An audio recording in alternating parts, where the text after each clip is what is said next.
going to be a bumpy night. What's going on, everybody? This is the Laugh Bunker podcast. My name is Josh. Paul, glad to be back. Took a little bit of a hiatus, a couple of weeks. Yeah, well, it was the Thanksgiving coma time. Yeah. I recovered. I OD'd on pumpkin pie. And you got, I know you got sick. Are you feeling good now? Everything okay? Yeah, it wasn't COVID. It was I had pumpkin pie rhea. Yeah, pyrrhea. That's what it was. And, so was it food poisoning? Is that what you get? You can pretty much determine. I don't know. Who knows? A flu. Every time you feel bad. Yeah. Did I drink too much? Was it something I ate? Who knows? Yeah. You know what I mean? But I did feel crappy for 3 days. But also at the end of those 3 days, remember that was the rough week with no sleep because of the ceiling caving in. And then Cynthia, my wife, she went to stay with my mom for Thanksgiving. Mm-hmm. And so it was me and my daughter, but really it was just the ceiling falling in. And then on Thursday, I baked for 7 hours. Okay, what did you bake? I just baked cookies. What flavor or what? I baked chocolate chip walnut, chocolate chip, peanut butter, and then I make these. I use the Heath bar chips. The milk chocolate Heath bar, and so I made those and just gave them to different people. I did trade for one of my bosses at work. I traded him cookies for a pumpkin pie and a sweet potato pie. Nice. And it's weird because Angie, from Service Express. Yeah. So her and her mom, I'm meeting them on Christmas Eve, and I'm trading them cookies for tamales. And they make kick-ass tamales. Yeah. I mean, really, her mom makes incredible. Awesome. And I'm kind of picky. My wife and her aunts and everybody, they're coming over tomorrow night, and it'll be the second time making tamales. They make them different. Hey, can you save me some? I will. I'll trade you. I'll bring cookies for tamales. Yeah, I already told Liz that I want to set some aside for like my parents. Thank you so much. All that. Yeah. I love. They're different though. They're different than the normal tamales. They're like, they make the corn ones. They make the cheese and with green pepper inside. I like those. And then they have they have the pollo verde, the chicken ones. Yeah, the chicken ones. I like that. That's probably my favorite one. Yeah, and then they have the red ones. They call them Sonora style. So I don't know from where her mom's from Sonora. They have like chopped. They have carrots inside it. They have like vegetables inside with the meat. And it's different. Can't have it. No vegetables. Yeah. No, it's different. I don't want to. I'm not going to be a vegetable murderer. I know you people. You like to take the vegetables, you cut them up, you burn them. You actually have ovens. It's almost like the Holocaust in a way. It's a green Holocaust. But I'll save you a little bit of each, and you could try them. Yes, I'm excited. I love tamales. When I was I was talking to you earlier. We were talking about when I worked at the front desk. Yeah. At the carpenter place or at the business, and I would meet people. But in Chicago, the trades were back in the 80s were pretty much split up. Yeah. The Irish guys did a lot of the rehab, a lot of the framing, a lot of the interior work. The Polish crews, they ran the siding, exterior, the windows, the doors, and the Mexican contractors, they owned the roofs. Okay. So we sold building supplies, but probably 75% of it was roofing, and the other 25% would be your metals, your windows, sheathing, siding, whatever. But they would come in, and I was friends with most of these guys, and they would bring in tamales. I mean, continually every day, because they'd come in, get their orders, they'd give me a tamale, we'd hang out, bullshit, whatever, and then I love them. Now out here, my wife's friend, Jackie, they go to really all the teachers go to this famous place, and I'll have to ask her what it was, but people stand in line. I want to say it's in Montebello. It's in East LA. Have you heard of this place? It's like world renowned. It might be in East LA. It's Do you know the name of it? I don't know the name of it. I think my wife and them went there one time to pick up some. It's in between. It's like at the end of. It's where Montebello and East LA meet. It's in that area. Okay. I believe so. Well, they'll be going down there. So Okay. this way, I am set up for all the days of Hanukkah with tamales. I have 11 straight connections. Yeah. I got to bake for 35 hours to make the deal, but it'll work out. Do you like pozole? Do you like pozole? It's like with the corn, the hominies. Oh, yes. And then it has chicken. So right now the mom just made some quick batch, but it's like chicken breast, big pieces of chicken. You kind of just shred it up, and then the corn, the hominies, and then it's green. It's like a green chili one. It's pretty good. My wife and I were talking the other day that Mexican food is my favorite food. Now, growing up in Michigan, I didn't have I did not have Mexican food until I was a freshman in college. Okay. And that was when I went to college in Missouri. And I don't even think Taco Bell was just barely moving out at that time. I think Taco Bell is the number one restaurant in America. I think. Oh, probably not. Yeah. So, but I went with my girlfriend and her parents, and they were from Oklahoma, and they took me to a Mexican restaurant in Springfield, Missouri, and it was like, I mean, I had a steak burrito with the cheese, whatever. I don't remember, but it was just like, and so because we had grown up on the Italian food and the pizza and the Labrats and whatever, but now I would have to say, even though I love Italian food, and I do make some killer spaghetti sauce, phenomenal. Yeah. And worked in What you do. I was lucky to have some of it. Yeah, you gave me some. Oh no, I'll make some more. Okay. But Mexican food is my favorite, and I don't know if it's the seasoning of the meat. I don't know if it's the practicality that the best food you can just grab and walk away with and eat. It's a little bit of everything, I think. It's my favorite right now. I grew up. It's not good for me. No, it's not. I grew up with it. It's not healthy at all, man. Like I grew up with it around me. I grew up with it at house. So it's but we it's kind of one of those things we grow up and I guess we maybe take a little bit for granted. But when you talk about anybody that isn't Mexican, Mexican food is usually their favorite food. And I think because of the ingredients, the taste, the convenience, like it's just like it works for breakfast, lunch, or dinner. It's just like, and there's so many forms of it. Hey, I make okay. So for breakfast yesterday, I made eggs and I used turkey bacon. Yeah. But then I used green verde salsa and cheese and I roll up in the tortillas and I make the fresh guac, and that's what we have. I mean, probably 90% of my breakfast has salsa or hot sauce on it. It is my favorite. Yeah. Except the only thing that's going to go one for me is a hot dog. And as sad as that sounds, American food's you got burgers and hot dogs and all that stuff. It's great. Well, okay. So talking about the trades, I made a trade with John Travolta. Okay. So I traded him cookies, and he's sending me Chicago pizzas. And Eli cheesecake. So what I'll do is I'll bring over a pizza, cheesecake, and then we'll celebrate. But but I went to the store because everyone's freaked out. Did you try to go in the store this weekend, by the way? No, I really haven't tried to go. Yeah, don't. Out. Don't because I don't need to. I went to Costco the other day. That was about it. Well, where I went, every store I saw, there were massive lines. Yeah. So what happened last time when everyone got all freaked out? What was the number one products that were being, other than alcohol? Oh, it was toilet paper. And probably drugs. It was toilet baking paper, products. Baking products too. Yes. Baking products. Yeah, you're right. Flour. You couldn't get. I couldn't. So I went out the other day and I bought $120 worth of just chips. Yeah. No, I mean just bags of chips. Like literally, I have to go support the floor underneath because it could cave in. My wife said, I said it all disappeared last time. Yeah.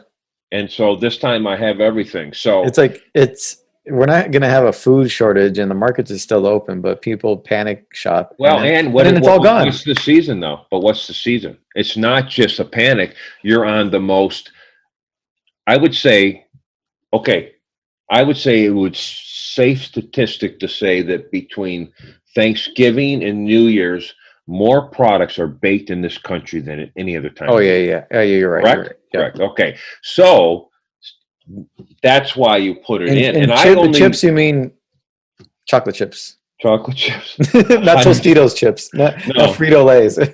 No, but I did make one time I made cookies that were Fritos, candy corn. Okay. Nice. No, they were freaking okay. They were. I mean, are you a fan of candy corns? I eat the whole bag. I can. I've never been into candy corn. I'm gonna make a confession here, and I don't normally do this. Confess it because I don't trust the priests anymore. But that I eat sugar sometimes. Okay. Yeah. I mean, there's how do you eat it though? Do you, like the spoonfuls? Okay, so at work, they use this brown sugar or this like organic sugar. It's in the packets, right? Yeah, those are good. The brown ones, right? Yeah. Those are great. And it kind of reminds me of an old candy called candy corn. Or rock candy. I'm sorry. Yes. Rock candy. Remember because rock candy? The crystals are large. Yeah. It was like pure sugar. Yeah. So sometimes and I shouldn't do this, and it's not the healthiest, but I really can tell when my blood sugar drops. Mm-hmm. Like I get really sick to my stomach quickly. Okay. And I start sneezing because I'm kind of borderline diabetic. Okay. So and because I do a lot of fasting. Yeah. So not for spiritual reasons, but for ego reasons. You've thrown your your truth metabolism, everything out of whack at times. What threw it out of whack was 3 or 4 years ago. I don't know, I think it was my 54th birthday. I wanted to be ripped. Mm-hmm. So I talked to I was working out with bodybuilders. So I got some lower dosages of steroids, not the anabolic, but more of the androgen. So what I wanted to do was just remove more of the fat. So I used Anavar in a very low dosage of Winstrol, which is not the best because it's hard on the liver. Yeah. So and I ate the bodybuilding diet. I mean, you eat 6 meals and it's all the size of your hand, and you don't have anything like this, and you're working out like a maniac. And my wife was like, I mean, I have a picture. I don't show pictures, but I mean, I had a full 6-pack at 54. Wow. But I was also lifting massive weights too, because of that. Because Anavar is a strength, so I'm working out, benching 320s, 340s. Do you feel most people can get up to that amount in terms of like lifting weights? Because I've never been a bench press type of person or a squat person. Never try to max myself out or try to go higher, and as high as I could. Yeah, of course. Is it something that like can be taught, be learned, be get trained physically, your body adapts to it? Or is it some people are just like maybe yourself that like structurally can just hold that type of weight? My lineage skipped, man. I went right from the A so therefore my appendages, I mean, my wife can't get enough bananas, but other than that, I am stinking ripped. No, listen, the older I get, it's interesting how like I always told you, I only met 2 people in my whole life that had shoulders that weren't on steroids. Yeah. One was, and they had bowling ball shoulders. They looked like they had Chiquita bananas, and they were just natural. That to me is always, that's how I can tell. Or that's when I become suspect also, how cut they are, because it's really hard to be super cut and have a roundness. Yeah. But that being said, in today's world, I saw a guy one time, this black guy at a drug-free meet in Chicago, and this is back now when we lifted in the old days. Mm-hmm. Okay, so when I was working with those crews and was involved with the church for 22 years, there was nothing in my system and there was only milk and egg protein, and brewer's yeast. Okay, and then amino acids in a liquid that tasted like urine. It was horrible. It probably was. It was just a joke. There wasn't. So for that in my life, but during those times, I benched 405 twice. Mm-hmm. I benched 315 10 times. I squatted 505. I cleaned 245 off the ground. Yeah, I did we had the fitness that we could. It was just crazy. It was, and our job was roofing at that time, so it was like everyone worked hard and then went to the same gym, and so you had that ego. So yes, for me it was. To that point, yes, I had taken some light steroids in college, but comparatively to what these people take, was just minuscule. It was from a family doctor, so he administered. I think the first time I took Anavar, I took 5 milligrams a day. The dosage now is probably 60 to 80 milligrams, and this is when I was 18, so I was already stronger. But my bench went from 245 to 300 in 5 weeks. Wow. Okay. So I mean, with it, like those enhancements or whatever, like with the supplements, steroids or whatever, you obviously it's a genetic thing too. It pushes the progress a lot faster, so you can get to that point a lot quicker. You build the muscle a lot quicker. You shred the fat. Well, and certain people are stronger. Yeah, I'm long waisted. Okay, so because and this is what cost me to have the herniated disc a few years ago. Being long waisted, when I squat, there's massive torque on my waist. Okay. So I'm always having to fight coming back. Yeah. Some guys who are like Rich, I mean, he's a thumb. I mean, that dude just doesn't even move. And his legs are big as houses. I was strong bencher though. Yeah. That's where my strength was. Tricep bench. And I only cared about that. But though we still, if you didn't work your legs, you were ridiculed. Yeah. Oh, you sent me that picture of Chris Hemsworth. Like, what the heck? Listen, in this, okay. What do you think he's on? Well, probably the same stuff that Hugh Jackman took, and the same stuff that you were talking about Michael Mann. Yeah. Right? Well, I was watching Ali. And you'll notice Will Smith, pretty interesting physique there that never left. Even when he went to do I Am Legend and he's cut to shreds. He shredded. Yeah, he leaned up. Yeah, but look at his shoulders and the upper, and that never disappears once it's built like that. I mean, hey, you can do the diet thing and look really good. Yeah. But if you're a movie star, who's got time? Your trainer administers stuff. But the calf thing during COVID, I mean, people were really concerned about the COVID. They're concerned about the riots, about the election. I'm concerned about all the men in shorts whose calves I've had to look at the last 3 months. Are you kidding me? Yeah. If you're in the gym and you got a big upper body and no legs, everybody's laughing at you. Yeah. Or are praying for you that you recover from polio. These sound like harsh things. Yeah. I'm going to tell you. It's true. It's noticeable, though. Yeah. It is. Listen, if you got massive calves and you're walking, people are like, damn, look at those calves. What the hell? No matter what else is there. No matter what. Yeah. Calves are the biceps of the body. Yeah. If you got a big upper body and you ain't got calves, you have no respect. Yeah. You bench 500-600 pounds. Okay. Yes, we get it. All right. You can crush us, but still, you're going to fall over once you stand up. Did you ever hear of those guys that would get implants in their calves? Did you ever see those? I think there was an MTV. There was an MTV True Life. No. There's this guy who had all those implants done. And really, you know what? You could spend half the time and money just getting on a standing calf machine or seated calf, or even getting off your ass and doing a set of stairs. Yeah. You know, but see, I don't have big calves.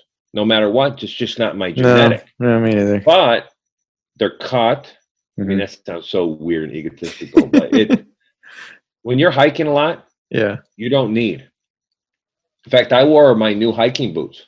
And I bought these boots, and they are you showed me them, right? They're the yellow ones. They're the crampon high tech ones. Yeah. Well, no, the ones I showed you are just trail shoes. Okay. Those were $200. Okay. But man, they feel so good. But anyway, I got a Step Up, which is almost like a hybrid crampon accessible for mountaineering. So I wore them at work yesterday. I walked 9 miles with them, and from my knees down, I need heroin or cocaine to numb them because they're pretty sore. The feet are incredible. No blisters, feel great. But when you change just a little bit of torque on your body, So going back to the bench press, Mhm. I grew up in an era where it was a little bit, there was a lot of toxic muscularity Yeah, in the old days. And it was all, I mean, people were like, if someone was lifting heavier than you were pissed off. And I lifted at a private gym Mhm. that was associated with people who I worked with, and most of them Christians, and just really out of control. But I mean, the weights and there was a group in there that was saying that bodybuilding was linked to Sodom and Gomorrah. Okay. And so there was a little bit of animosity. Now, I like the bodybuilding because, I mean, I want to get oiled up. I mean, really, who doesn't want to get oiled up and wear panties? Well, I told you, I don't know if I told you the gym that I started at all the way up into my early 20s. It was well over here in Whittier, traditionally all bodybuilding gym. The guys in there were gigantic. A lot of them had their pictures on the Massive wall. juices, huh? Massive guys. One of them was even on a recent ESPN documentary. What's his name? Rory. What's his last name? Calkin? Possibly. No. That Rory Calkin's the brother of the other Calkin brother. Oh Rory. no. I'll get his name. I'll send you a picture of him. But he's always there. There was one guy who worked for that, that uniform company, Cintas. They drive around the trucks. Yeah. So he was the massive, like bodybuilder. He's like half Hawaiian, half white dude. Really nice. And then he was there. They're all like, but their photos are all up on the wall. Rory, the guy Rory, who's like the big dog of the gym, has this like 5 foot by like 3 poster black and white shot of him hanging up in the middle of the gym, like right once you walk in. You have to kneel when you walk in? You have to pray bow to him. Well, he's a nice guy. Have you been to Venice though? Yeah. I've walked by, especially when they're okay. Have you been inside? No. Okay, we're going to go there when Okay. it ever opens again, Okay. because it has the same thing. But you're talking about these walls are Arnold, Franco Colombo. Yeah, these guys are local heroes. Yeah, but still, I lifted in also some local gyms that were like that. Mm-hmm. But Gold's is the Mecca. Yeah. I mean, I've been there, and I've shared equipment with Arnold. Yeah. I've shared equipment with Van Damme, Mm-hmm. Will Ferrell, which that really didn't mean much to me. And even the TMZ guy. Yeah. You know who the lawyer guy from TMZ? Oh, Harvey Levin. Yeah. Yeah. I was working on it. I said, why don't you smile, man? He goes, what's there to smile about? I said, dude, look at your bank account. Come work with me. And he stopped for a minute and he went, you know who else was there a lot? Ooh. I talked to Josh Brolin there one time about the Oliver Stone movie about George. It was he's a pretty cool guy. Yeah, nice. I saw him at a fight one time. He's a big MMA guy. He's a smaller guy, but he's like cool 5'9", maybe 5'9", 5'10", something like that. Well, he looked a little taller when I saw him. I don't know. It was from a distance. Yeah, he did. I think he did. Anyway, in his lifting shoes, he appeared to be a little short. But anyway, lifting in the old days was about strength, and even Arnold and all these guys had massive benches in the old days. Now I see people at the gym doing the band just to get the pump, and you got the muscle. But the problem is when you do the heavy weight, you build the muscles that support the bones, and when the muscles support the bones, you get less injuries, and you get muscles that don't disappear. Yeah. Like I was on my way back. My goal for 58 was to do 350 on the bench. And before the shutdown, March 22nd, I did a double at 295, and I did a set of 14 at 2 1/4. So I was working my way up, but even the difference in my body of going to this gym a couple times a week, and I only go to the speakeasy outside gym to do heavier weight. So I'll do the squats, the leg press, the bench, the incline, the military, the deadlift, things I can't do at home. But I've put weight on again. Okay. And not bad weight. I mean, I have to get all new pants. You got to hibernate soon. Yeah. It's winter. For what? For this winter. No winter here, man. It's thinking beautiful. Anyway, yes, people can do it. And I think that bodybuilding is essential. Yeah. To spend a quarter of your year. And if you do it because bodybuilding is about muscle balance. Yeah. And if you use muscle balance exercises with proper strength training, like we always in the old days said, who cares how many reps? We'll just do more sets. Yeah. So we were always, our benches were all, we lived on the pyramid. Yeah. 12, 10, 8, 6, 4, 2, whatever the 8 is, try to get 10. When you get it, you move up. Yeah. Because just handling the heavier weight at 2 creates the muscles that makes the set before not seem so heavy. Yeah. But bodybuilding works the rear delts, it works the hamstrings and the muscles. The reason people get knee injuries, too big of quads. Or their hamstrings get too big because they're runners or whatever. But it just really makes a difference, and especially the shoulders. So that being said, I liked it. I remember I had a lot of cool memories of that gym, but like a lot of cool people. The main guy, Rich, older, former bodybuilder. Is it not there anymore? I know for the pandemic they had to close up real quick, but I don't know if it's going to come back. I don't know if they're just like. What was the name of it? It's Uptown Gym. Really? I lived in Uptown.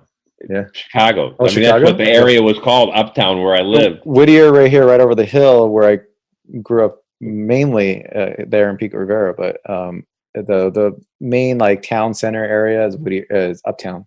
Uptown. That's what they call it. So how long has that been there? The gym? Yeah, quite a long time. I mean, old school then, right? Old school, 70s, 80s stuff. Yeah, for sure, right? Yeah. And that's why not a lot of women. You know, like there would be maybe 2 that would regularly come. Every now and then you get one that would pop in, and then I don't know. Maybe there's too much male testosterone. A lot of big guys. A lot of no gyms were different back then. It's smaller too, and yeah. No, I mean it's funny because I lifted. It's not like an LA Fitness for sure. I lifted in college. Everyone started on the plastic weights from Sears, the Ted Williams set, which had the concrete and the plastic covering. And then the first gym I went was when I was, and then I lifted with these guys in a program that was interesting. And then when I went to college was the first time I was at a gym. Mm-hmm. And I worked out with this guy named Ralph Lombardo. And Ralph Lombardo was a Bible major, and he wouldn't go to the gym till after he did his devotions. Okay. But then I asked him, well, what does the Bible say about steroids? And he says, well, if it's not in the book, I don't worry about it. This dude, man, I'm going to tell you what. First day I worked out with him, he said, hey, have you done legs? And I said, well, no, of course not. Why would I do that? I was in prison. You know, I'm a prison lifter. Chest and buys, isn't that all that matters? Yeah, so we did squats and hack squats, leg curls, leg extensions, standing calf raises, and seated calf raises. I think we spent about an hour and a half of net. Okay. And I'm pushing as much as I can. I didn't leave my dorm for a week. I couldn't even, I couldn't even sit on the toilet for a week. When you do like workouts like that, and you put through whole new workouts and like, especially when you're lifting weights, and oh man, you're done. You could like, I remember the last time I did a circuit on the legs, but like a real strenuous like lifting circuit on the legs, man. It kills you, man. You can't get up off the couch. You're like an old senior citizen. Dude, if I was, hey, okay, and on that statement, I'll say this one thing.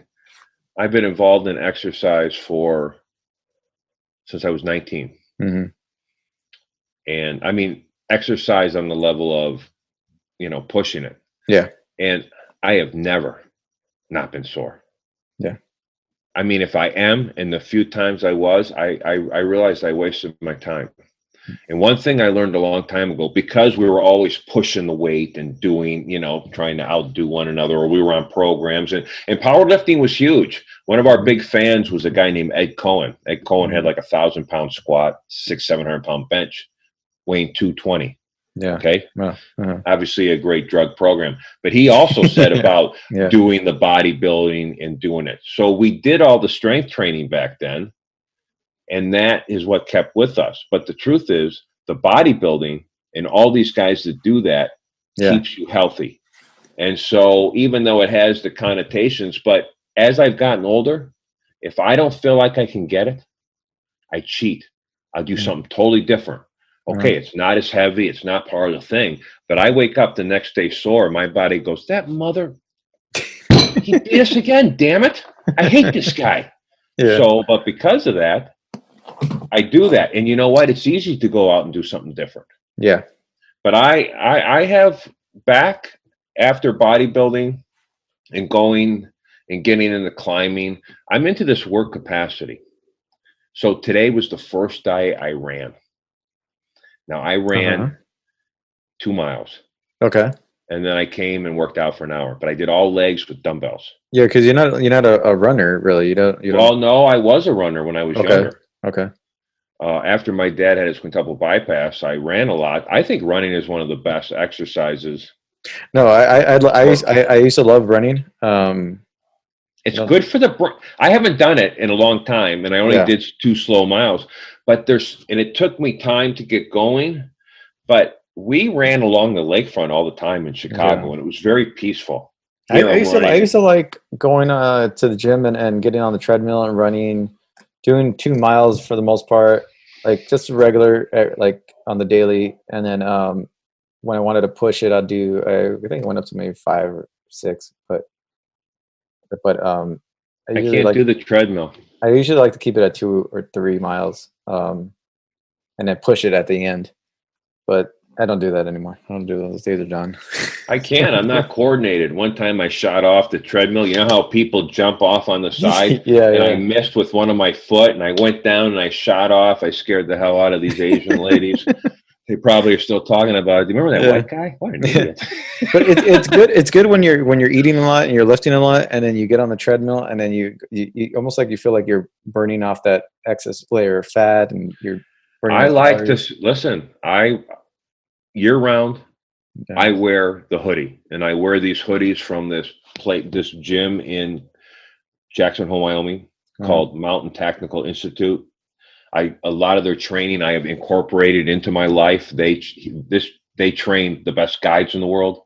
They train Olympic athletes. They train Navy SEALs. They train firefighters. I mean, and it's all work capacity stuff. But they designed a hoodie for working out. Mm-hmm. It's actually 4 inches longer. So when you do pull-ups, it doesn't. It's thick. I've watched it. I've had this one I have now for 5 years. I've watched it every once a week. It looks brand new, but I like to sweat.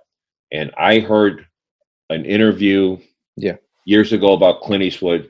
They asked him, how do you stay in such shape? You know, you're acting, you're directing. He goes, you got to sweat hard 1 hour a day. Doesn't matter the activity. If you do it, so I am drenched when I'm done. In the summer, I wear the hoodie. I ran with it today. I mean, I have different ones, but I like to sweat hard, move out the toxins. It makes you look more cut. You do burn the fat, and it warms up the joints, and it works really well. Even during the summer, I have the home gym right here. I showed you, I think. And during the summer when it was really hot, I would you would want to open the garage door to let some air in so you could like get a cool breeze every now and then. But no, I like to close it up, suffocate in there, sweat like a freaking dog, and then come out. Well, you're getting twice off. So I'm going to run 3 times a week, but I'm also going to start doing some more hiking. I need to do one expedition day. So my goal is to start spending about 8 to 10 hours one day a week up in the mountains, carrying I bought a new backpack. It's the same backpack that I had in the 90s. I mean, it's updated now, and it's so much lighter than the old days. But no, you know what? This year, what really has with my age is that when I used to go to the gym and someone was on the bench, I'd be like, oh my God, my program's effed up. What am I going to do? You know what? I have no stress. I don't need to prove anything. I walk in the gym and I do what I can and I leave. I don't have any stress. I just try when I go to the gym to do the heavier, to handle the weight. But at home, I've learned, I don't ever listen to music when I work out except from at home. So when you listen to music, do you listen to music when you work out? Now I watch stuff on YouTube. Okay. Or like I'm working out and I'm listening to it while it's on. Okay. So I put it on my phone, put it up where the elliptical's at. It has a little holder. I put it there. When I wasn't going to the gym, I would do a lot of music or or a podcast. I was even like Joe Rogan back in the day. I used to listen to that. But before the podcast came along, it was definitely music. I hate not having something, or having to listen to whatever music they have going on at the gym. Something, but luckily it was like a lot of classic rock, so it wasn't too bad. But I listen to the Mama and Papa station okay. on Pandora. It's this late 60s Southern California Motown Supremes, even some Skinner in there, Simple Man or whatever. I just really like it. I don't know why. I love Gordon Lightfoot, John Denver, all this very acoustical. So, and I never listen to music at the gym. I'm in my own head, and when I run, I never liked it because I ran with the beat. Yeah, and it kind of threw me off for some reason. Yeah, it does. So, it does. Whatever, and that's funny. So, anyway, what have you been watching? How about that? We'll start with let's get in some film and television movies. Okay, so we don't have a massive amount of time. So, anyway, since we talked about fitness, we talked about the fitness, which is important. More important than movies. Yeah. Except for Arnold movies. You know how many bad Arnold movies I saw in my life that I had to go see to create this guy? That guy owes me. He's got a lot of good movies, though. He's got a lot of classics. Yeah. Classics. AFI top 100. No, I mean, obviously it was a different time, whatever. But anyway, okay. Kindergarten Cop's got to be up there. No? I go back now. The Queen's Gambit has become my Narcos. Okay. That's my go-to show eating when I get off with you and I'm going to eat dinner. That's what I'll be watching. Now they're talking about bringing it up a second season, or she's willing to do a second season. I don't think they need to. I don't think. What do you feel? What do I feel? How do you feel about it? If they did bring a second season. Well, it's interesting because also since I've seen you last, I did watch his first series. The director, what is his name? Scott Frank. Mm-hmm. He did Godless. Yeah. Now Godless is a cowboy. I think it's from 2016 or 2017. It's from a novel, and it has a couple players that we do know. Michelle Dockery from Downton Abbey. Yeah. It's got Scooter Braun from Narcos, Mexico, the DEA agent, and then it's got Emmett Weaver, which is Jeff Daniels too. And Jeff Daniels. Yeah. And he, being a movie actor, I don't place him. So in other words, there's nothing for me to connect to him, even though I love him. I mean, I'm not thinking Dumb and Dumber because for some reason he has separated himself from every character. Yeah. Even Squid and the Whale or even going back to Terms of Endearment, one of my favorite movies of all time. I liked him in the HBO series. Newsroom. Yeah, or something like that, right? Yeah. That was a good one. So anyway, that being said, it's got some great moments, but I keep seeing Scooter Braun and Narcos because how many times did I watch Narcos Mexico? 250? Yeah, me too. Same. So yeah.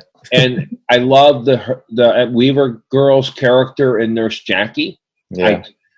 It doesn't work from her being a lesbian. I'm going to shoot you with a gun. It was just too much. And Michelle Dockery's Downton Abbey, no matter what she wears or whatever. There's some great moments. He used this series, but his next series, The Queen Gambit, it's still right on for me. And it's funny. 2 people from Godless are in Queen's Gambit. Which ones? Benny. Oh, okay. From what was that? Love Actually. And then the 2 twins who help her. Yeah. They are the most vicious murderers, psycho murderers in Godless. I mean, the most. And Jeff Daniels loves them and takes them on there whenever he needs to do some dirtier than their normal killers. He brings them on. So it had its part, but it just I couldn't separate it. But when you look at this guy who knows story. I mean, when you're doing when you're writing the scripts for, he wrote for the Wonder Years. That was where he started back in '88. He did Little Man Tape with Jodie Foster. He did Get Shorty with John Travolta. And I asked Travolta, I said, hey, what do you think of this Queen Gambit? And he said, he was right on. He said, man, okay, spoiler alert, when her when she picks up the phone and it's Benny and he says we. This is it. And you find out the guy from Harry Potter was phenomenal in this movie. Did you see him in that small episode of the Buster Scruggs, the Coen Brothers Western thing? No, the only part I watched of that movie was the miner, the gold miner. The only one I saw was the one with this Henry Milling, who's now thin, and he's a sideshow piece with no arms and legs, and he's being manipulated by Liam Neeson. It is worth watching. Okay. I highly recommend it. But anyway, I keep going. So anyway, then he worked with Soderbergh and George Clooney. Then he worked with Spielberg and Tom Cruise, and then he did Logan or Wolverine, and then Logan. So when you write all that, he's pretty good with story. And I thought, I know we've talked about it, but Logan, I think did you I was going to ask you, did you see it? Did you watch it? Yeah. The opening with the car thing? Mm-hmm.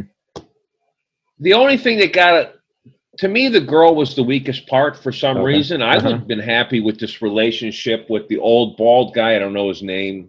Star Trek dude. And then the weird mystic guy. Those three, their relationships. That was a great pairing. Yeah, it was. So anyway, but when you do that, Queen's Gambit is my new Narcos, and this girl, I just can't get enough of her. And that final scene with the old men is just bomber. I watch it continually, and that girl's a movie. And you know what? They did that on a pretty good budget because obviously everything in Russia was CGI and different things. Yeah. But I really, I really thought it was. You recommended it, and the truth is, you knocked it out of the park. So far this year, it's in my top. Yeah, me too. My top number one. Yeah. Though I did watch something else that comes up in my top 5. Okay. And it's the movie Mosul. Okay. The war movie. Have you seen it? No. You asked me to check it out. I did look it up on Netflix. I put it on my list. I watched the trailer part of it. I watched the trailer and it looked pretty good. Even the main actor, the older man. I'd never seen him before. He's from Iraq, by the way. So he looked familiar, and I'm not sure. I haven't looked into it, but one of my viewings this week was. His name is Suhal Dabakh.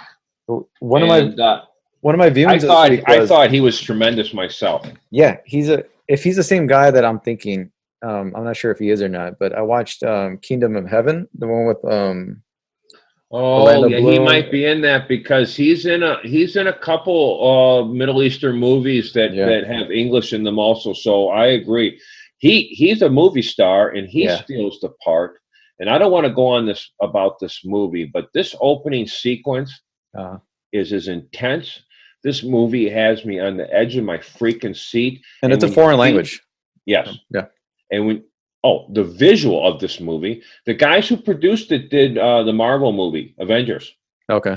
Now, a lot of people are getting down on this movie because Iraqi people did not write this movie. It was written by a guy from a book. But it follows the Iraq SWAT wiping out ISIS. And let me tell you what. But the whole cast is Iraqi. Like, they're all Middle Eastern actors. I don't want to go on more, but I want people to watch this movie. Yeah. It is phenomenal. When you see what it's all about, it's just got what movies should have. Yeah. But overall, when you are raised or people are shooting machine guns over your freaking head and you live in rubble, it makes pretty much everything in this country a first world problem. Pretty much. And you're talking about children. Pretty much. And the intensity of this. So then I watched the movie The Outpost.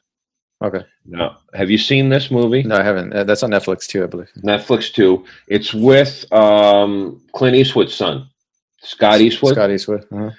And the reason I watched it is that my friend Rich, who I worked out with in LAPD guy state, and also the painter guy I'm working with right now, helping out. We had a friend at Gold's Gym who was there. Okay. Now he's not a friend. We're not hanging out, but it's a guy. When you work out at the gym, you get this circle, and he was one of the younger guys, and he respected me and Rich, and so he told us he had PTSD.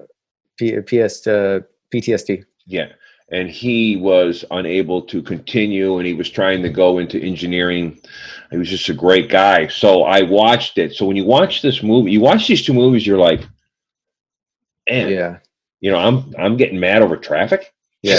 You know what I mean? I got to stand the line to go a store.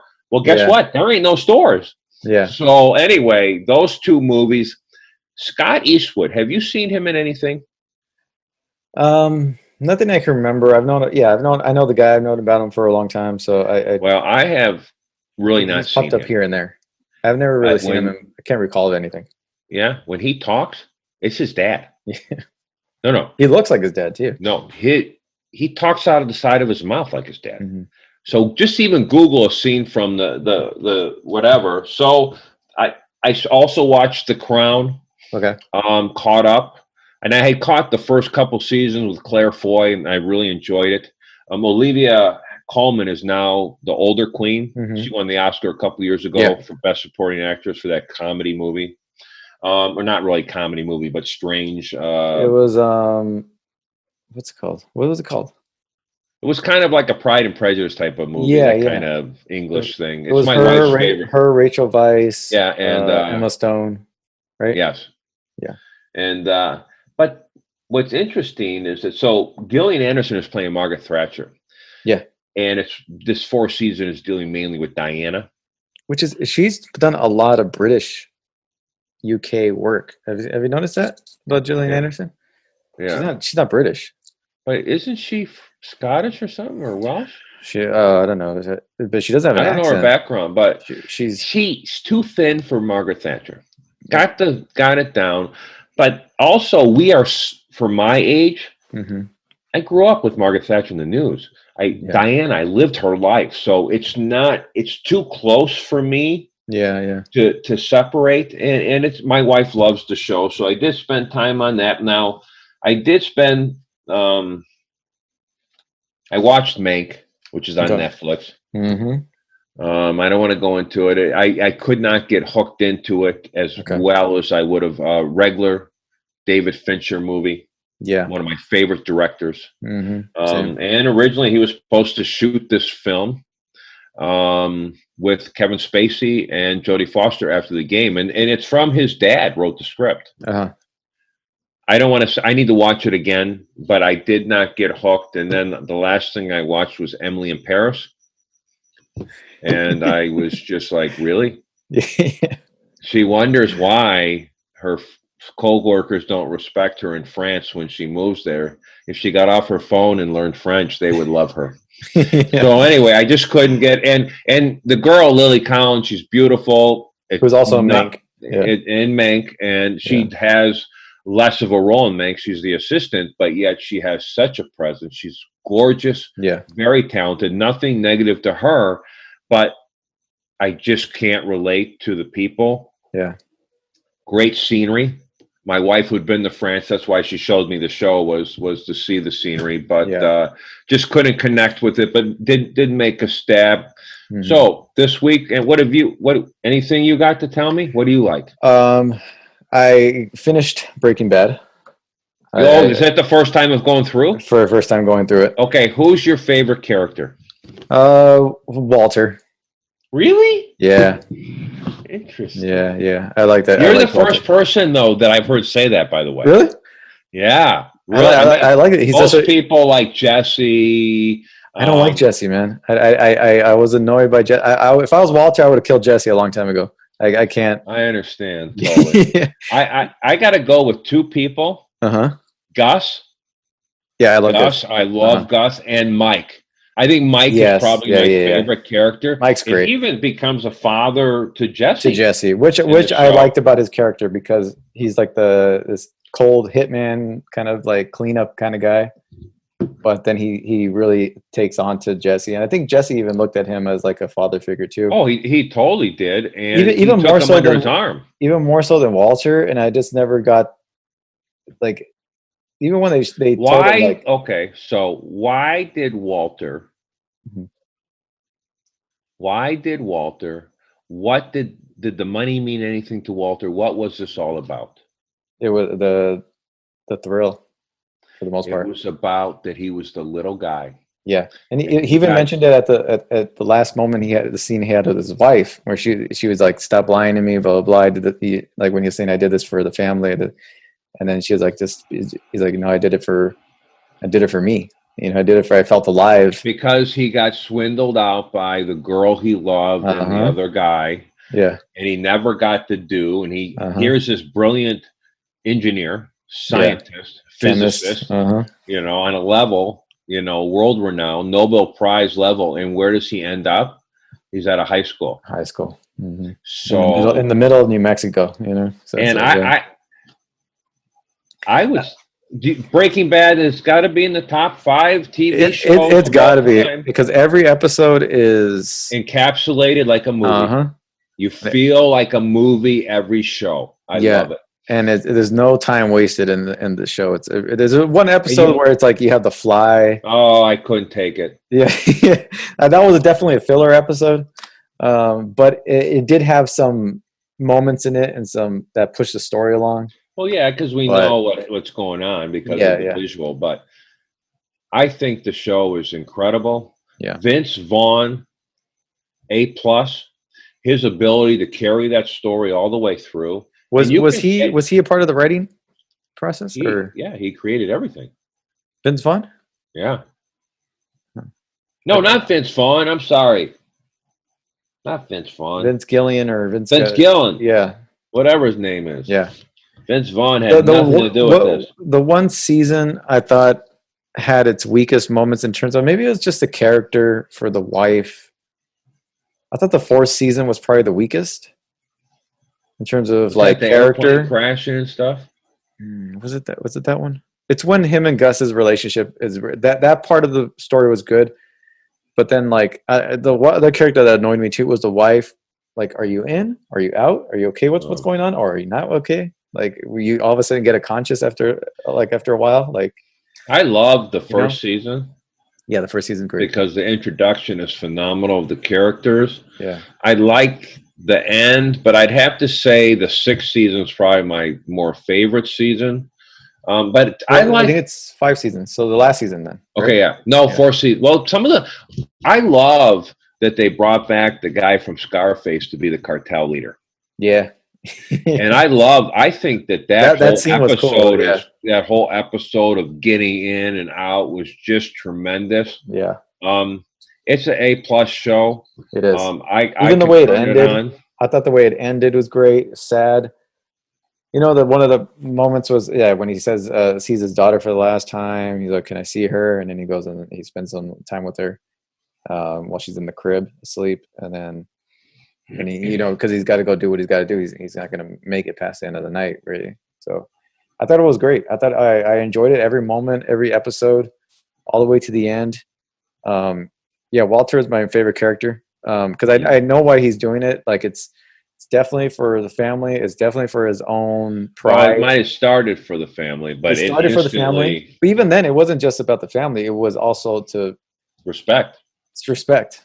It was to get a little because it was a little bit of everything. And you know what my favorite scenes? They're trying to buy the PCP or whatever it is, and they come to the gang in the desert. Yeah, and they got the cool guy with the leather jacket. And he goes, "You know my name." Yes, I think that is just stinking. Because he had these moments of being like a menacing tough guy, and then he also had like the next scene or the next episode, like he's actually confronted in a very physical way. He's like he cowers like a normal person would. I like that. And I liked a lot of the underlings friends of Jesse's. Those 2 guys. Yeah, those 2 guys are cool. I thought they were good. I loved the girlfriend with the son. There's just it's a phenomenon. The brother-in-law. Everything. Everything. I thought all the characters. It's 100% show. There's my wife and I will agree. It's one of the few shows of no weakness. Yeah. Mad Men's another one of our shows for us that would be in the top 5. It's kind of like that. And the Queen's Gambit for me will always now be in the top 5 just because of what I've liked. So, did you see El Camino? No. So I haven't seen El Camino yet. I haven't seen. When you see it, then I want to talk. We'll talk about it. Have you gotten into Better Call Saul or no? I did, and the truth is, my favorite character in that was his girlfriend.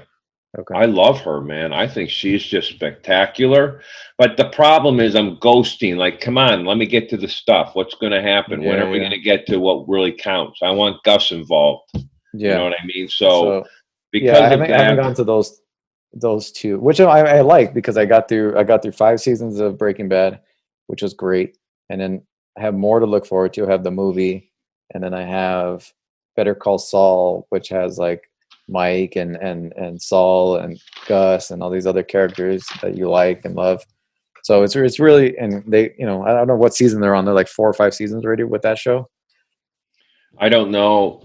I've been going in and out. I watched it and then I forgot. It kind of falls in the same character as the Ozarks. Is the new episode Yeah. out or whatever? I don't really look for that kind of stuff, but I really I enjoy I enjoyed that Breaking Bad. And the truth is, man, when it was going on, it reminded me of Seinfeld. So when Seinfeld was going to end, we had a big party at our house. And man, it was packed out. And it was just like, but till that, everybody was trying to watch everything they caught up. So when Breaking Bad, I kind of watched and then I kind of fell away. And then when I heard it was ending, I was binging. Yeah. But what you'll notice is when you watch it again, you miss tons of crap. Yeah. And that's what I noticed is when little clues that are supposed to be caught were there. Who was your favorite character? Oh, it's Mike, bar none. Okay, Mike. Okay. And Gus is number 2. Yeah. For me, it's probably. Oh, and I got to go with the one guy, kind of 3, Tuco. Okay. Just because I just saw that guy in a movie. He's in Training Day. No, back in the movie with the Clancy movie. William Dafoe's in it. Harrison Ford. They're in Colombia. They're taking on the cartel. I forget. Yeah, I forget the name. Clear and Present Danger. Okay, yeah. And he's one of the army guys. Is a young really? guy in there, yeah. And he's in the movie with Kurt Russell. They take over the plane. Seagal gets killed in the first 5 minutes. Halle Berry's in it too, no? Yeah. So he's in that too. So he has found his. So I enjoy, and that scene where they're in the desert and they're trying to put the poison in, and then you got Salamanca. That was a great character too. That guy was great too. He didn't say nothing and owned. You could just the hate. And even the scene where the flashback scene where the twins are young and he's like, drowning one of them. He's like, "What are you going to teach a lesson?" Yeah, teach a lesson. That was a good scene. Yeah. Okay, going back to Better Call Saul. Yeah, there's elements of these people's lives, and even in El Camino that don't want to talk about, but these people are part of it, and you enjoy them. Yeah, because you see how it grew, so to speak. You know what I mean? Yeah. But yeah, what else? You got anything else? Watching a bunch of movies. Jackie Brown. Love movie. My favorite Tarantino movie. Yeah, same. Of all of them. Same. I purchased a couple of movies online. A director's cut of The Wolfman. Wolfman with Benicio del Toro and Anthony Hopkins. Who directed that? Emily Blunt. Emily Blunt's in that? Yeah, it's a good one. Oh, I will check it out now. I love check it out. If you can, check out the director's cut, the unrated version, because it's about 16 to 15 minutes more of the movie, and it fleshes out the characters a little bit more. So, but the original cut's good too. Theatrical cut, it's fine. I liked it because it had a lot of old school prosthetics for the Wolfman. It wasn't all CGI, which is great. Did you ever see the Wolf horror movie Wolfman? It was from my time. It was really famous. American Werewolf. In London, in Paris, and all those. Yeah, no, the London one, the first one. I've seen bits and pieces. I haven't seen the full movie, but the sidekick character, Griffin Dunn. It is. You need to go back. It's not about the horror and some of the prosthetics or whatever, but it's filmed great. But watch him when he shows back up dead, it's worth Yeah. it to watch it for his scenes. Like he's checking out the nurse. I'm just like, and he's eating. You can see the food going through the hole. It's just, and he starts decomposing every time. Yeah. It's the comedic relief, obviously. Yeah. But when the guy walks into this bar, and the guy tells him to get off the moors. Yeah. That bar is pretty phenomenal and scary. Yeah. Anyway, there's some good points, so check it out sometime. Okay. I think you'll like the Wolfman. It's got a classic Wolfman feel to it. Like that, like it's got that like old school. They didn't go like underworld kind of Wolfman. They went like, like British. No, they went like what's the original Wolfman? Who played the original Wolfman back in like the 20s? That one. Lon Chaney, maybe? Yeah, maybe. They went with that look. They went with that kind of look. Oh my gosh! In fact, okay, the Wolfman you're talking about almost had like a shirt on, like a button shirt, and then the hair on top. Yeah. Wow. Yeah. He's coming in through the window or the door or something. I mean, it's a famous movie shot. It's a famous movie shot. Yeah. And it's only the hands and the head have the fur, and he had almost like he worked for Sears type of, right? Yeah. Ah, man. So check out the Wolfman. I think you'll like it. Great cast. Who's the guy that played? He was on The Matrix. He played Agent Smith.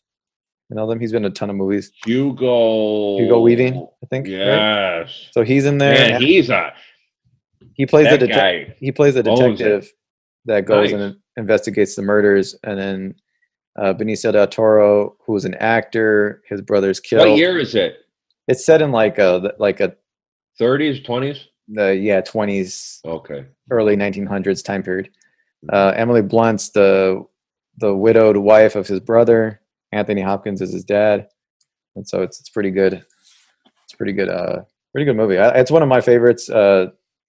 That type of monster movie, I guess. And then Heat. I purchased the director's cut of Heat, which came out I think in 2012 with the director's cut. What's your favorite moment in Heat? Before the coffee shop scene, where he chases them down on the freeway, and it has that like rock and roll kind of like. Okay, because when you say coffee house scene, I'm thinking about the other one. Not the other one. Which is very intense too, by the way. Not the beginning one with Wayne Grow. Okay. But the one with him and Pacino. Wayne Grow is the actor that's in the show with Kyra Cedric, the police show. Okay. He's the guy who was up here and there. He's in Silence of the Lambs. He's the Buffalo Bill. He looks. I don't think it's the same guy. It's a different guy. But the Buffalo Bill's in Heat. The same actor is in Heat. Yeah. He's a detective in Heat. You look it up. They look very similar. They look very similar. Very similar. Yeah. Oh, you're right. He's the Heat with Wes. He's the detective with Wes. He's the detective. Yeah. He dies. He dies in the film towards the end. But obviously the shootout's great. Oh, but Wayne Grow dies at the end too, because doesn't De Niro kill him at the end? He does at the end. But I have to recommend, if you haven't seen Heat in a while, if you can, at least rent or whatever, the recent director's cut. It's a full 4K restoration. He did the color, the sound, like it looks. I'll come over and watch it sometime. Yeah. It looks. I don't know what kind of TV you have, but it looks amazing. Which is rare, because certain things I'm finding on my high def. Yeah. It's like whoa. It's noticeable in terms of like the original cut, theatrical cut from like 95, and then you watch the fully restored version and enhanced. It's basically enhanced. I wouldn't even see it's a restored. It's like in a fully enhanced color correction. Well, they re-telecing the original 35. They took it from they didn't add. They went from the beginning and brought it up with today's technology. Michael Mann and the cinematographer from the original came back into the editing room and redid everything, both of them. So it's a great movie. Now, my favorite scene, you're going to think this is stupid, but my favorite scene is when Robert De Niro shows up at his house without the furniture, and that's where Val Kilmer had crashed on the floor after having the fight with Ashley Judd. Yeah. And there's something about does he give him a cup of coffee or something? He kind of gets up, he hands him. There's just something about that conversation. It seems like the most natural conversation I've seen on film. Yeah. And Yeah, he's like, you I got don't something know on the anything side? He's about like, these two no. guys, but there was something that was very just Yeah. natural or expected. And so that for me, I mean, I love the shootouts. I love all the Yeah. stuff and But those everything. I those love moments are punching. great. Like Yeah, you got to even have those moments. They're called e- you need the respite from the action. yeah, even I when got to the breathe. even I I got love to the scene. care. Yeah, exactly. Even when the scene when he buys the job from the guy in the wheelchair with the Oh, beard, yeah, and you know who that is, don't you? he's a I don't know the guy's name. I've Okay. seen it in a few What movies. movie did, okay, Michael Mann, what's some of his movies he did? He did a movie that started the whole Hannibal thing. Manhunter. Yeah, Yeah. this And who guy's was the tall. That bad? actor Who that was the actor is bad tall. guy? It was that guy. Was that That's guy? who gets killed in the kitchen. Mm, And okay. he's talking about the schematics, right? Yeah, yeah, Yeah, yeah. yeah, yeah. He's And like, I love, he's like, it's out there. You just got to grab it. You yeah, just got to grab it. I love John Voight, the way he puts Yeah, it. I yeah, thought yeah. he was small character, the phone. Small. He's just He's slimy as great. could be. Even And his first introduction, that just the way it's shot, and like oh yeah. they're under the freeway, and then he goes about what the business and a bit like what's going on and what they got to do for the thing, and then he stops before he goes. He's like, hey, what happened out there? He's like, don't ask. Hey, Yeah, listen, yeah, you are Michael Mann. yeah, Look at what we've talked about his work. We love his movies, and he tells the story yeah. visually. Well, I had to And I I had to agree. review a lot of his films too, and it wasn't hard work because I love him anyway. Okay, so is he Collateral. your favorite? He's my favorite. He's my favorite all time. That movie I could watch anytime, any day. I love every minute of that movie.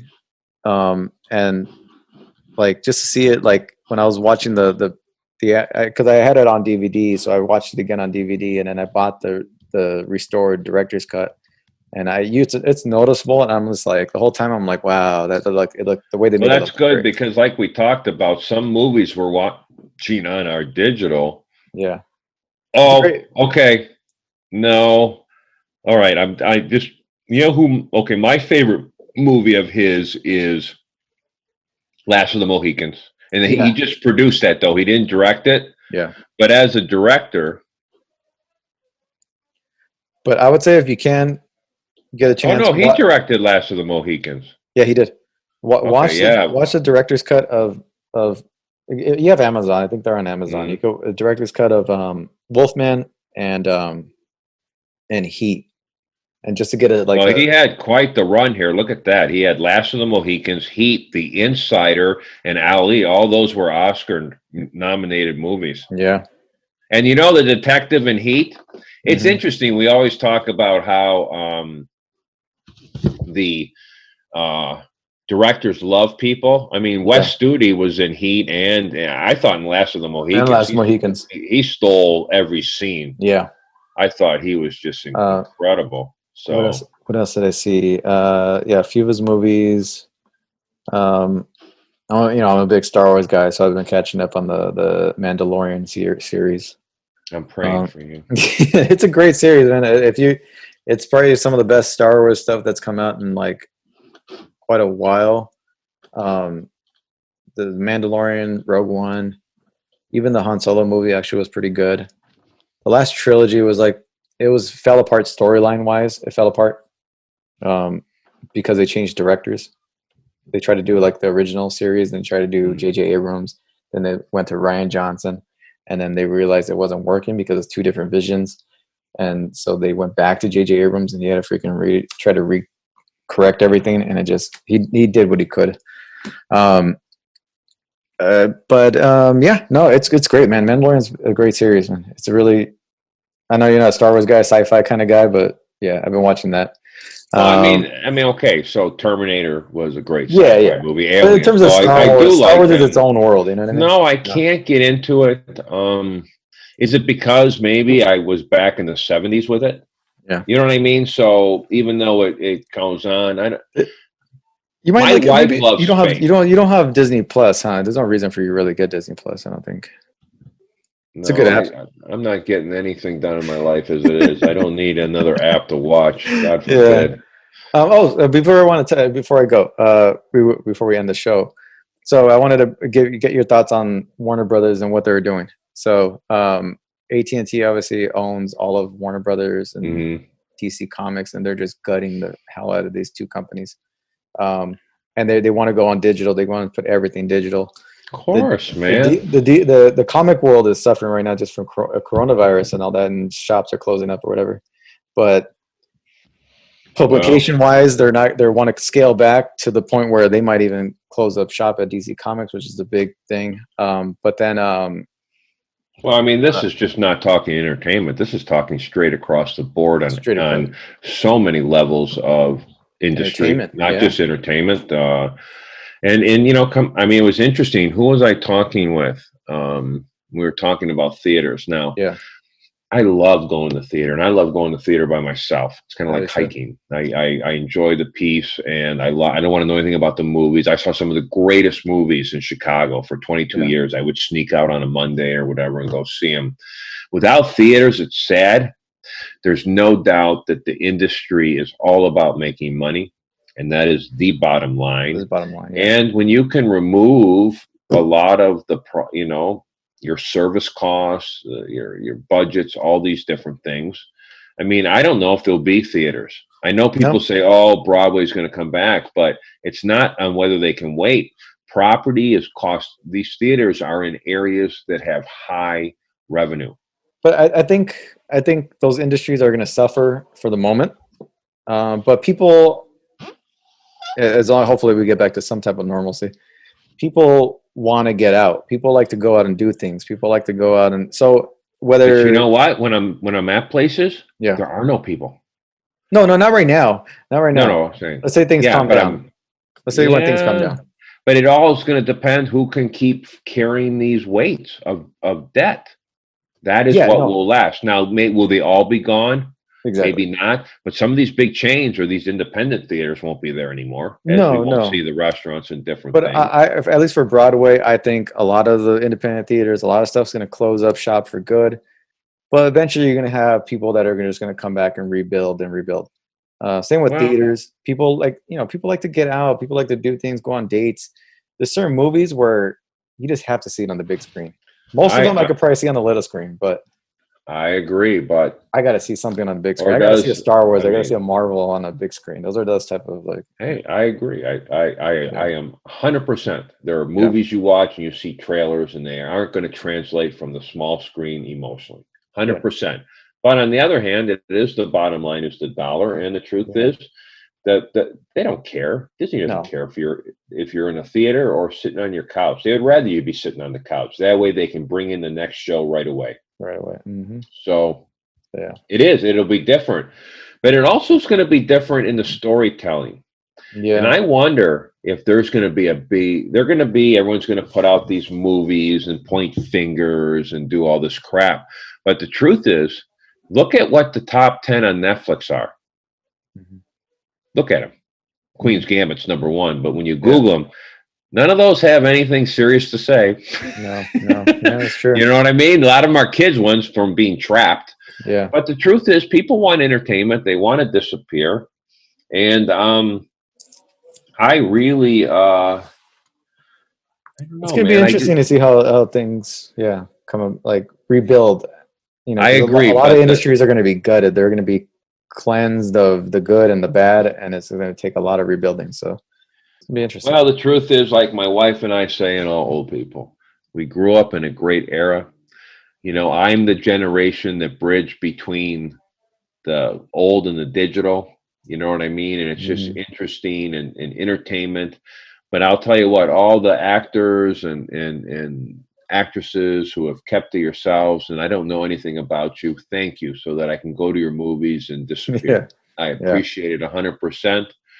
And I think that, who's to say what will happen? I mean, I think everybody thought this fall would be, but then I heard from people, certain people don't see a normalcy to 2022, not next year at all. I could believe that. Yeah. So that being said, it's been killer to,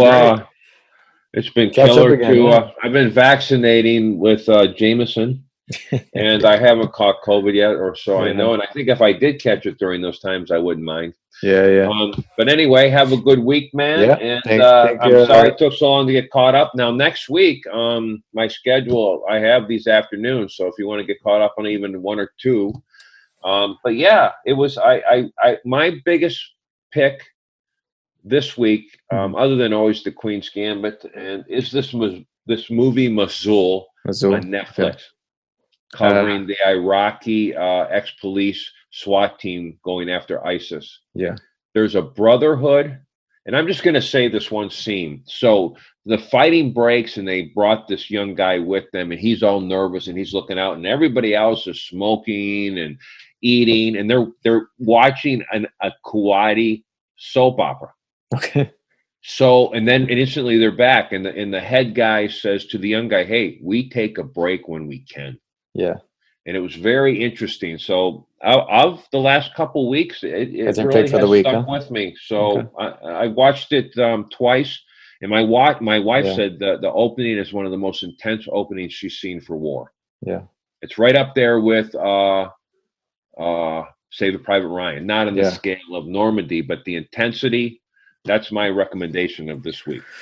My recommendation is probably the two movies that I went and revisited, but the director's cut versions, the newly restored and added scenes. So, The Wolfman with Anthony Hopkins and Benicio del Toro, unrated. Theatrical is good too, so you wouldn't miss anything there either. It just fleshes out the characters a little bit more. And then Heat, the director's cut that was released not that long ago, fully restored, looks amazing. So I'd recommend those. Aside from the two series we talked about, Breaking Bad, and for all the Star Wars and sci-fi people, Mandalorian, obviously they're probably up on it anyway. But Queen's Gambit. If you haven't seen it yet, people got to watch it. The music is killer in it too, man. It's the pick of the year for sure. It is. So. It is, and you gave me the greatest. Yeah. It's been very awesome. So, listen, man, have a good week. All right, man. We'll talk to you all next week. All right, take care.